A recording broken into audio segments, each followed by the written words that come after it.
إلهي لئن جلت وجمت خطيئتي فعفوك عن بالله من الشيطان الرجيم. بسم الله الرحمن الرحيم، والصلاة والسلام على محمد وآله الطيبين الطاهرين. إخواني، يشتبه البعض في مسألة في عقد الزواج، بأن الزواج في صيغته وفي اشتراطه بين الزوجين أن يكون مبلغ مقدم ومبلغ مؤخر، وبما يسمى المعجل والمؤجل،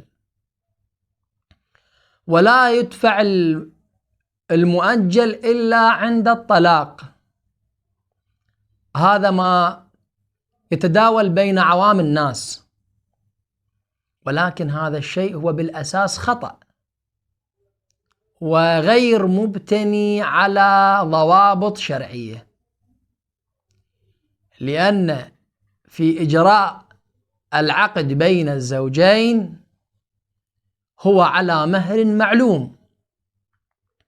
هذا المهر في القبول والإيجاب بين الزوجين إما يدفع كله، أو تتراضى الزوج والزوجة، هذه الزوجة والزوج، على مدة معينة أو على حاجة معينة،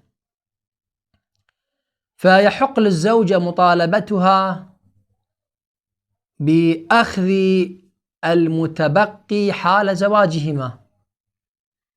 حال الزواج يحق للزوجة أن تأخذ المؤجل، لأن ليس له مصداق في الواقع وفي روايات آل البيت عليهم السلام بأن المؤجل يؤخر عند فراق الزوجة والزوج.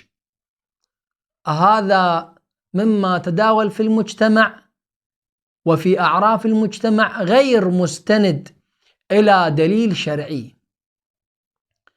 وآخر دعوانا أن الحمد لله رب العالمين، والصلاة والسلام على محمد. إلهي لئن جلت وجمت خطيئتي فعفوك عن ذنبي.